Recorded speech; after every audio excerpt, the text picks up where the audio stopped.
नमस्कार दोस्तों, welcome to our channel CHS help centre.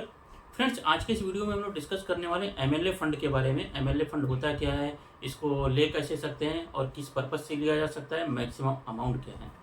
तो फ्रेंड्स, वीडियो शुरू करने के पहले आपसे रिक्वेस्ट करूंगा कि चैनल को सब्सक्राइब जरूर कर दीजिए ताकि आपको हमारे आने वाले नेक्स्ट इन्फॉर्मेटिव वीडियो के नोटिफिकेशन मिलते रहें। तो फ्रेंड्स, जैसा आप सब जानते हैं कि 7 मार्च 2025 को अभी एक लेटेस्ट न्यूज आई कि MLA फंड के जो रूल्स हैं उसमें चेंज कर दिया गया है और थोड़ा उसको स्ट्रिक्ट कर दिया गया है। तो क्या चेंजेज है वो आज हम डिस्कस करते हैं। तो फ्रेंड्स, MLA फंड जो है कि चालू कभी हुआ, महाराष्ट्र गवर्नमेंट ने 2022 में नया एक GR लाया कि लोकल एरिया डेवलपमेंट के लिए MLA अपने फंड से कुछ अमाउंट सोसाइटीज़ के डेवलपमेंट के लिए यूज कर सकते हैं।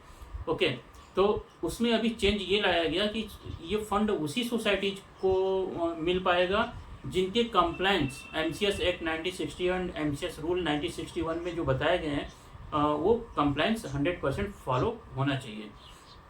तो फ्रेंड्स, उसकी कुछ एलिजिबिलिटीज है और पर्पज है। पर्पज क्या है, जो MLA फंड है उसको हम किस कार्य के लिए ले सकते हैं।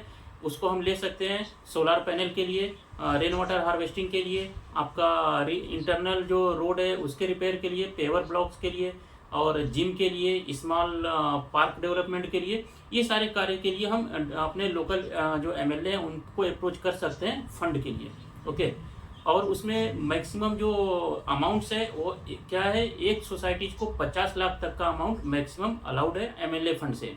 और जो भी कार्य होगा, जो भी काम आप करने जा रहे हैं सोसाइटीज का, रेन वाटर हार्वेस्टिंग या तो सोलार पैनल इंस्टॉलेशन या अदर वर्क, उसमें जो भी उस प्रोजेक्ट का बजट होगा उसका 75% MLA फंड से आपको मिलेगा और 25% आपको अपने सोसाइटी फंड से यूज करना होगा। ओके, तो ये क्लियर हो गई आपको अमाउंट्स मैक्सिमम। और आपको सोसाइटीज का जो कंप्लायंस है वो क्या है, मिनिमम जो कंप्लायंस है आपका MCS एक्ट 1960 और MCS रूल 1961, इसके तहत जो सबसे कंपलसरी चीज़ें हैं सोसाइटीज का account auditing and annual general body meeting, वो आपका टाइम पे होना चाहिए।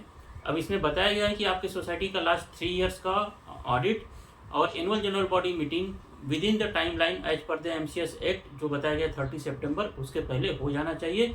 और ऑडिट रिपोर्ट के साथ में आपके जो सोसाइटी का एनुअल जनरल बॉडी मीटिंग है उसका मिनट्स रजिस्ट्रार के ऑफिस में सबमिट होना चाहिए। ओके, एंड इसमें अदर क्राइटेरिया क्या है, आपकी सोसाइटी के ऊपर सेक्शन 83 और 88 के तहत कोई कार्यवाही न हुआ हो। 83 और 88 generally miss appropriation of fund के लिए होता है जिसमें सोसाइटीज के मेंबर कंप्लेंट कर सकते हैं। तो उसके तहत कोई भी आपके सोसाइटी के ऊपर कार्यवाही नहीं होना चाहिए। और अदर क्राइटेरिया है, आपकी सोसाइटी में 50% से ज़्यादा डिफॉल्टर नहीं होने चाहिए। तो ये आ गया एलिजिबिलिटी क्राइटेरिया। तो आप फ्रेंड्स समझ गए होंगे कि आपको अगर MLA फंड यूटिलाइज करना है तो आपकी सोसाइटीज का जो कंप्लायंस है वो 100% एज पर द लॉ के तहत आपको करना है। सोसाइटी का जो ऑडिट है, ऑडिट टाइम पे कंप्लीट हो जाना चाहिए 31 जुलाई तक, एंड AGM आपका 30 सितंबर तक हो जाना चाहिए और उसकी कॉपी रजिस्ट्रार ऑफिस में सबमिट हो जानी चाहिए। डिफ़ॉल्टर्स नहीं होने चाहिए, मैक्सिमम जो बताया गया कि 50% से ऊपर डिफ़ॉल्टर नहीं होने चाहिए और सोसाइटी के ऊपर कोई कार्यवाही 83 और 88 के तहत नहीं होनी चाहिए। तो फ्रेंड्स, आई थिंक आपको चीज़ें क्लियर हो गई। MLA फंड आपकी हाउसिंग सोसाइटी ले सकती है, लेकिन आपकी सोसाइटी को भी फिनेंशियली स्ट्रांग होना चाहिए कि 25% जो प्रोजेक्ट का बजट है वो फंड सोसाइटी के पास होना चाहिए। तो फंड होने के लिए आपको सोसाइटीज की जो rule regulation, other rule regulation है कि आपको रिपेयर फंड निकलना चाहिए, सिंकिंग फंड निकलना चाहिए। ये सारे सिर्फ मेंटेनेंस चार्ज बहुत सारी सोसाइटी निकालती है, तो उनके पास फंड तो फ्यूचर में कभी होता ही नहीं है।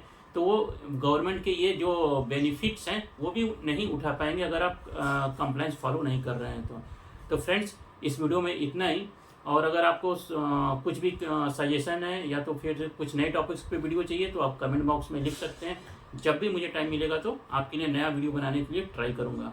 और फ्रेंड्स, ऐसे इन्फॉर्मेटिव वीडियो के लिए एक लाइक तो बनता है और आपसे रिक्वेस्ट करूँगा कि ऐसे इन्फॉर्मेटिव वीडियो अपनी सोसाइटीज में, फ्रेंड्स में ज़्यादा से ज़्यादा शेयर करिए ताकि लोगों में सोसाइटी रिलेटेड जो रूल रेगुलेशन बाय लॉ है उसकी अवेयरनेस ज़्यादा से ज़्यादा हो। जितनी ज़्यादा अवेयरनेस होगी आपकी सोसाइटी उतने ही अच्छे से smoothly and without any litigation run होगी।